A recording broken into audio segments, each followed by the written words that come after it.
Pour pouvoir comprendre l'histoire, il faut comprendre la préhistoire. Car ne dit-on pas que l'histoire est précédée de ce qu'on appelle la préhistoire. Alors, pour comprendre les faits et gestes qui minent la société africaine d'aujourd'hui, je vais prendre à juste titre dans cette vidéo, que dirais-je, dans cette mini-formation que j'ai décidé de faire sur cette chaîne-là, vous parler un peu en long et en large pour pouvoir mieux comprendre sur comment est-ce qu'on fixe le prix de nos différents prix des matières premières agricoles. Alors, pour pouvoir comprendre l'histoire, il faut pouvoir comprendre la préhistoire. Raison pour laquelle il est primordial de savoir que la colonisation de l'Afrique constitue l'ensemble des processus de colonisation s'étant opéré sur le continent africain, que ce soit la colonisation à l'ancienne, médiévale ou moderne. Alors, dans cette vidéo, suite au fur et à mesure des thèmes qui ont été employés sur le mode de la colonisation, plusieurs colonies ont établi leur base en Afrique. Alors, je tiens à informer que cette vidéo n'est pas réalisée dans le but de susciter la haine, de susciter des révoltes. Juste, cette vidéo vient pour appuyer sur l'éducation de quiconque regarderait cette vidéo ou quiconque regarde cette vidéo. Alors mes amis, comme je l'avais annoncé tantôt, nous allons procéder par des séances de vidéos et arriver au thème de notre sujet capital sur la formation. Il s'agit aujourd'hui de la première journée de notre formation dont nous allons établir les bases. J'ai dit tantôt que pour pouvoir comprendre l'histoire, il faudrait qu'on puisse comprendre la préhistoire. Comme je disais, il y a eu la colonisation en Afrique. Mais plusieurs personnes se posent la question, comment est-ce que l'Afrique a été colonisée? Pourquoi est-ce qu'avec les forces, soi-disant, que nous avons autrefois, l'Afrique a pu être colonisée? Avant de rentrer dans le vif du sujet, nous allons en discuter au cours de cette vidéo. Prenez votre tasse de thé car cette vidéo pourrait être un peu longue, juste après le générique.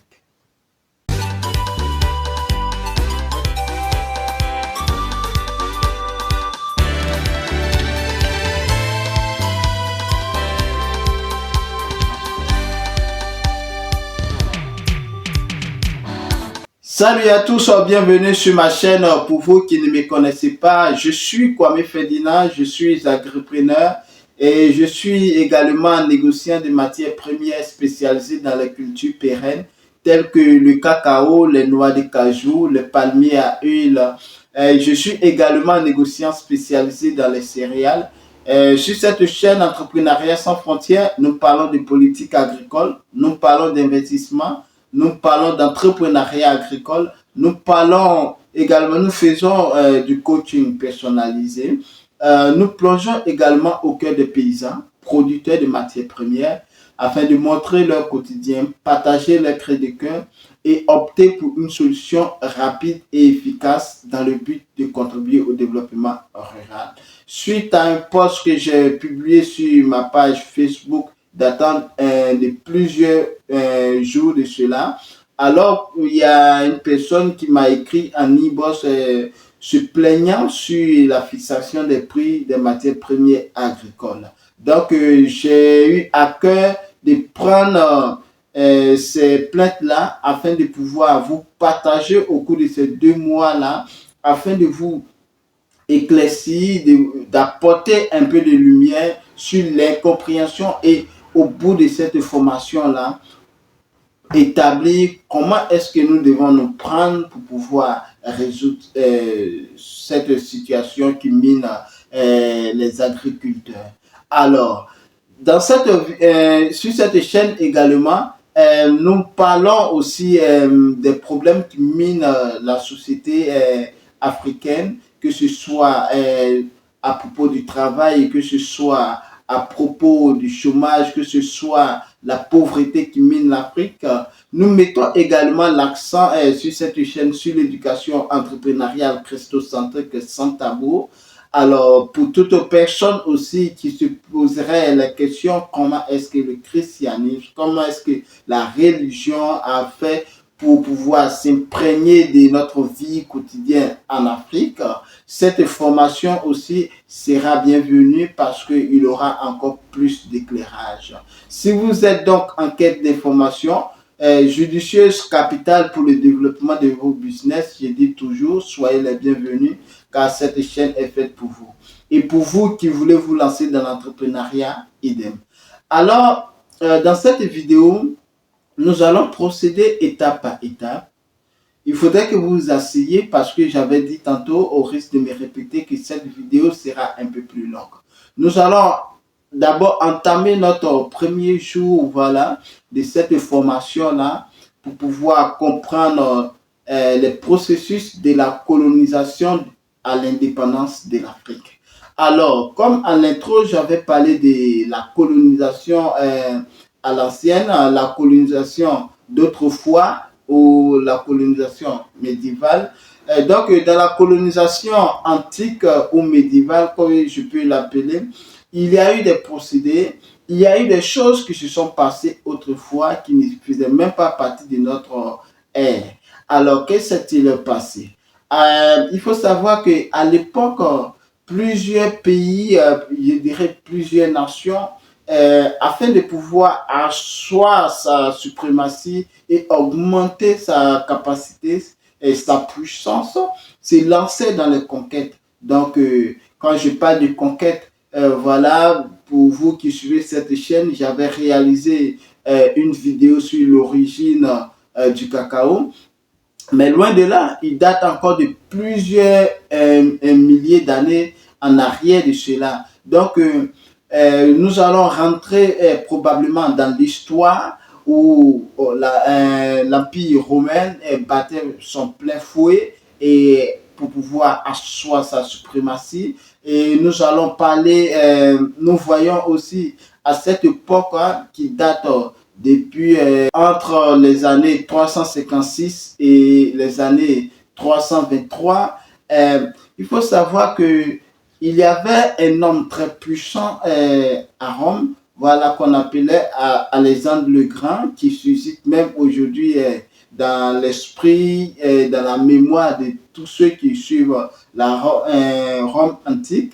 Il faut savoir que cet homme a voilà, mené des combats très très capitaux voilà, pour son empire et a fait asseoir une suprématie qui ne dirait pas son nom. Alors, à la conquête du monde, Rome aussi a jeté son dévolu sur le nord de l'Afrique. Alors, que s'est-il passé? À l'époque, Alexandre le Grand avait déjà conquéri, je dirais, l'Égypte. Donc, il a bâti la ville Alexandrie. Mais pour pouvoir bien comprendre cela, il faut savoir que Alexandre le Grand a mené plusieurs batailles. Mais avant aussi la bataille d'Alexandre le Grand, il y a eu la bataille du côté de la Tunisie. La colonisation médiévale, je dirais, ne concernait pas en grande partie l'Afrique subsaharienne parce que c'était le nord de l'Afrique qui battait son plein fouet. Donc Rome menait des rudes combats du côté de l'Afrique du Nord. Donc on peut citer là de l'Égypte et de la Tunisie. D'ailleurs, pour tous ceux qui suivent un peu l'histoire, il y a eu la troisième guerre punique. Il faut savoir que la guerre punique opposait entre Rome et voilà Carthage. Entre Rome et Carthage, Carthage qui était voilà la Tunisie actuelle. Pour tous ceux qui ne connaissent pas Carthage, Carthage aussi se situe au nord de la Tunisie. Donc il faut savoir, s'il y a eu trois guerres de puniques, c'est-à-dire il y a eu une première guerre, il y a eu une deuxième guerre, et ça c'était des années antérieures. Alors ce qu'il faut savoir est qu'au fur et à mesure les choses se sont évoluées, en l'an 513 avant Jésus-Christ, il y a eu encore les Grecs en quête des nouvelles territoires. Pourquoi est-ce que cet acharnement sur ce continent? À l'époque, il faut bien savoir, hein, les hommes avaient l'idéologie de pouvoir conquérir le monde et cela mettait leur empire, mettait leur position plus élevée vis-à-vis de la population parce qu'une personne ou voilà, qui conquiert plusieurs territoires là, a une forte influence aussi sur son entourage. Alors, il y a eu l'apparition de là, les Grecs se sont levés, les Phéniciens se sont levés, voilà, et les Romains aussi se sont levés pour venir jusqu'à la côte où ils sont arrivés, voilà, sur le territoire de l'Égypte que je peux parler. Par contre, les Grecs n'ont pas eu cette victoire-là et qui malheureusement, voilà, leur arrivée sur la terre africaine du Nord en Égypte s'est soldé par un échec catastrophique. Par contre, voilà, ils ont eu une petite possession des terres, donc ils se sont installés juste un petit moment et tout ça là. Par la suite, 2 siècles se sont écoulés, et d'où les Phéniciens qui vont eux aussi s'approcher aussi de l'Afrique. Eux, par contre, ils vont venir en puissance, hein, ces Arabes. Voilà, donc pour tous ceux qui ne connaissent pas pourquoi, qui ne savent pas, pardon, pourquoi est-ce que l'Afrique du Nord parle l'arabe, il y a eu des années, voilà, après le règne voilà, des Grecs, après le règne des Romains, les Arabes sont venus conquérir complètement sur toute la ligne voilà, de l'Afrique du Nord. Donc, ils ont commencé à coloniser, voilà. Je peux citer le Maroc, l'Algérie, la Tunisie, et même l'Égypte. Et eux, quand ils viennent, ils imposent automatiquement leur langue. Donc, c'est d'où là a débuté maintenant la langue arabe qui a été imposée de l'Afrique du Nord. Tandis que les Arabes ont conquéri le nord de l'Afrique, il y a une nouvelle vague qui s'est dirigée vers le sud de l'Afrique et sur une île qu'on peut appeler Madagascar. Et ceux qui avaient eu à cœur de pouvoir conquérir cette terre-là, c'était les Malais. Les Malais viennent de l'Indonésie, voilà, qui eux aussi, ils ont cheminé et tout ça là pour venir du côté de Madagascar. Alors, comment est-ce qu'ils se sont retrouvés du côté de Madagascar? Eux aussi, ils avaient l'idée aussi de pouvoir conquérir le monde. Voici une chose capitale qu'il faut savoir. Il faut savoir qu'à l'époque de la colonisation médiévale, on visait bien sur les zones stratégiques, c'est-à-dire les zones, je dirais presque îles qui étaient un peu abandonnées, dont l'idéologie sera copiée. À la suite, ne voulant pas sauter les étapes, il y a eu la fondation d'une ville au sud de l'Afrique qu'on appelle Cap, qui est en Afrique du Sud. Alors, Cap a été l'une des premières villes, je dirais, à l'ancienne coloniale qui a été bâtie par les Européens, évidemment par la compagnie néerlandaise des Indes orientales qu'on appelle aujourd'hui Pays-Bas. Donc, Cap servait pour ces colons-là, voilà, des transits, voilà, c'est par Cap que ces colons-là pouvaient passer pour pouvoir, voilà, acheminer, faire leurs conquêtes, même faire leurs différents échanges aussi. Alors, il faut savoir que nous allons rentrer encore dans une autre phase de la colonisation. Au fur et à mesure, les choses vont évoluer, les choses vont changer et donc nous allons plonger dans la soi-disant colonisation moderne. Que s'est-il passé lors de la colonisation moderne de l'Afrique? La colonisation moderne de l'Afrique prend une autre tournure capitale sur le sort de l'Afrique. est le premier pays qui va prendre l'initiative de pouvoir bien s'engager dans la conquête de l'Afrique. Ça a été évidemment le Portugal. Alors, quelle a été la mentalité du Portugal en venant coloniser voilà, l'Afrique?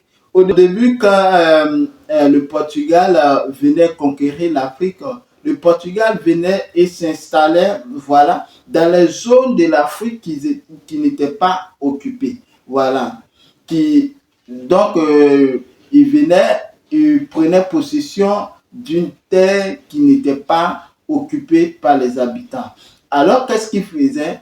Ils occupaient en grande partie les côtes. Donc, lorsque les Portugais sont arrivés de l'Afrique, en Afrique, ils ont commencé d'abord par Sao Tomé, dont j'avais marqué le nom dans la vidéo sur l'origine du cacao, lorsque le cacao pénétrait en Afrique. Donc, les Portugais sont venus et ils se sont installés par la suite de Sao Tomé. Ils ont conquéri aussi Cap-Vert. Par la suite, les Espagnols sont arrivés et même idéologie ont commencé à posséder les îles. Et donc, on peut citer l'île Canaries ouest africaine, puis la Guinée équatoriale. Ils ont commencé à imposer leurs bases et tout. Il faut savoir que lorsque ces deux pays-là sont arrivés sur le sol africain, pour pouvoir rentrer complètement à l'intérieur de l'Afrique, c'était compliqué. Ils n'avaient pas cette idéologie parce que l'Afrique était recouverte de mystères. Il y avait plusieurs mystères autour de l'Afrique. Donc, ils ne pouvaient pas prendre l'engagement de pouvoir s'introduire directement. Alors, qu'est-ce qu'ils vont faire? Ils vont commencer à assiéger les côtes, c'est-à-dire tourner autour de l'Afrique. À l'époque, la carte de l'Afrique n'était pas encore dressée. Parce qu'il faut savoir que cette ligne qui a permis aux Portugais de pouvoir s'imposer à Sao Tomé, de pouvoir s'implanter au Cap Vert, il faut savoir qu'il y avait Vasco de Gama, un explorateur qui prenait cette ligne-là, et c'est ce même Vasco de Gama qui est parti jusqu'à coloniser l'Indonésie, et il est parti jusqu'à l'Indonésie. Pour pouvoir arriver jusqu'en Indonésie, il fallait contourner complètement l'Afrique parce qu'il y avait la mer et il faut prendre voilà, les bateaux et autres. Donc, sur le trajet de Vasco de Gama, il fallait contourner obligatoirement l'Afrique pour pouvoir s'y rendre. Alors, donc, lorsque Vasco de Gama partait, et il y avait plusieurs d'autres personnes qui voyaient, et ses compagnons de voyage ont vu, et lorsqu'ils ont conquéri là-bas, pour pouvoir maintenant, au fur et à mesure, les échos de l'Afrique avaient commencé à ressentir du côté de l'Europe. Donc, le Portugal a pris l'initiative première de pouvoir venir s'introduire en Afrique. Donc, j'étais de disant que le Portugal était venu d'abord s'installer, les Espagnols sont venus, par la suite sont venus les Britanniques, sont venus aussi les Français. Lorsque ces grandes puissances sont arrivées sur le continent africain, ils sont encore aux aguets, ils ne sont pas encore introduits, ils n'ont pas encore pénétré complètement l'Afrique. La Grande-Bretagne, la France, le Portugal, ces puissances ne sont pas encore introduites complètement sur le territoire africain. Alors, quels sont les enjeux majeurs qui ont poussé voilà, les colons à venir coûte que coûte explorer l'Afrique, à venir coûte que coûte conquérir l'Afrique? Lorsqu'il y a eu l'apparition de ces grands groupes, de ces grandes puissances sur le continent africain, il y a eu une crise entre les Français et les Britanniques. Alors, l'installation du Portugal, de l'Espagne sur le continent africain va susciter des regards envieux vers d'autres pays tels que le Royaume-Uni, tels que la France, Donc, ils vont se mener aussi voilà, à la danse. Donc, les enjeux de l'Afrique devenaient de plus en plus capitaux pour les grandes puissances. Donc, ils vont arriver à un certain moment donné, vont tous se réunir vers un endroit en train de lutter sur les terres. Alors, comment est-ce qu'il faut rentrer en profondeur de l'Afrique? Donc, le tout va se jouer sur le sol des Caps. Donc, à Cap, il faut savoir que Cap appartenait autrefois aussi par les Portugais parce que Christophe Colomb, Vasco de Gama se servait de Cap comme un port de transit avant que les Néerlandais, voilà, plus tard unifiés par tous les autres membres, vont venir automatiquement s'imposer parce que Cap se trouvait aussi d'autres tribus africaines. Je vais parler des Zoulous. Aussi, donc, pour pouvoir s'imposer, il aura l'union des Européens, c'est-à-dire du Portugal, de la France, des Royaumes-Unis et autres, vont s'imposer là pour pouvoir solidifier leur base. Alors, les enjeux devenaient de plus en plus énormes. Chacun voulait occuper à son aise ce qu'il pouvait faire. Lors de cette quête, en 1898, il y a eu une crise. Tandis qu'ils s'étaient regroupés, d'autres pays aussi étaient encore vers le nord parce que il faut savoir que la France menait un double jeu. Lorsque la France consolidait sa base du côté des Caps pour pouvoir avoir plus d'accès vers le sud, la France aussi menait aussi du côté de l'ouest de l'Afrique et du côté du nord de l'Afrique. Donc là, en 1898, il y a eu une crise voilà, qui a fait mouche entre les colons. Voilà, il s'agit de la crise des Fachada au Soudan, voilà, qui s'est opposée entre la France et les États-Unis. Par contre, selon l'histoire, il n'y a pas eu d'incident majeur entre voilà, les colons. D'où là, je vais attirer l'attention. Ils étaient en train de se disputer sur le territoire du Soudan. Alors, il faut savoir que lorsque ces puissances-là sont arrivées, il y a eu d'abord, ils se sont unis à un moment donné au sud. Maintenant, pour pouvoir posséder, eux-mêmes, ils n'ont pas su jouer franc jeu. Ils ont commencé à, voilà, prendre certains partis et voilà, il y a eu des mésententes. D'autres étaient au nord, d'autres étaient au sud, d'autres étaient à l'ouest, d'autres même avaient pénétré déjà même au centre de l'Afrique. Donc, il faut savoir qu'il y a eu des complications vis-à-vis des colons entre eux. Et donc, les disputes, les querelles ont commencé voilà, à se manifester sur le sol africain entre eux les colons, pas entre les colons et les Africains, d'où il y a eu une forte crise du côté des Cap même, qui au début il y a eu une confrontation entre les Portugais et les Britanniques, par la suite entre les Français et les Britanniques. Par contre, ce qu'il faut retenir de cette histoire-là est que le Portugal, je vais dire, a eu les alliés solides du peuple Zoulou qui l'a aidé énormément à combattre les Britanniques qui malheureusement, ils n'ont pas pu prendre le dessus avec la résistance britannique et ils ont pu emporter le combat.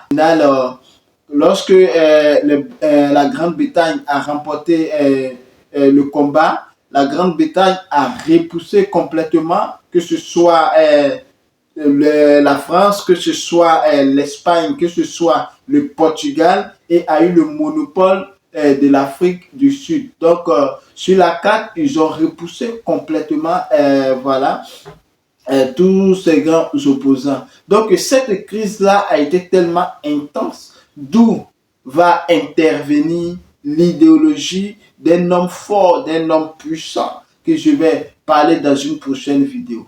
Comment est-ce que l'Afrique a été partagée? De l'histoire d'où je suis en train de raconter, la colonisation médiévale jusqu'à la colonisation moderne, selon les historiens, cela n'est pas complètement, je dirais, considéré comme de la colonisation. Parce que selon les historiens, la vraie colonisation de l'Afrique va commencer à partir de 1884, qui marque une date très très capitale dans la destruction de l'Afrique. Il s'agissant bien de la conférence de Berlin. Que s'est-il passé lors de la conférence de Berlin? Alors, si vous voulez savoir, nous allons juste, comme c'est notre première journée de cette minute de formation qui sera départagée sur plusieurs jours. On se donne rendez-vous pour une prochaine vidéo d'où nous allons aborder la conférence de Berlin qui marque le début de la crise, le début des pleurs, le début même de la destruction. Nous allons parler des génocides de l'Afrique, le début du partage de l'Afrique. Que s'est-il passé pour que la colonisation qui va maintenant rentrer plus en force, rentrer plus en vigueur du côté de l'Afrique, il y aura des sangs qui seront versés, il y aura des pleurs, il y aura des larmes, il y aura des révoltes, il y aura aussi la paix, il y aura aussi la guerre. Donc, il faut savoir que l'Afrique a subi plusieurs choses. Et ce que nous puissions retenir de tout cela, il faut savoir que certains retiennent uniquement que la colonisation qui a été faite dans les années 1800 et autres, mais il y a eu autrefois, même avant Jésus-Christ, des pires colonisations dont les historiens, pour eux, ça ne dit pas grand-chose. Alors, pour ne pas trop, rendre long cette vidéo, on va se donner rendez-vous pour une prochaine vidéo. Donc, sur ce, pour pouvoir recevoir cette vidéo, je vais vous inviter à vous abonner si ce n'est pas encore fait, à liker nos vidéos, à partager cette chaîne massivement autour de vous, et à activer surtout la cloche de notification afin de recevoir nos différentes publications. Sur ce, prenez soin de vous. À très bientôt. À Météo.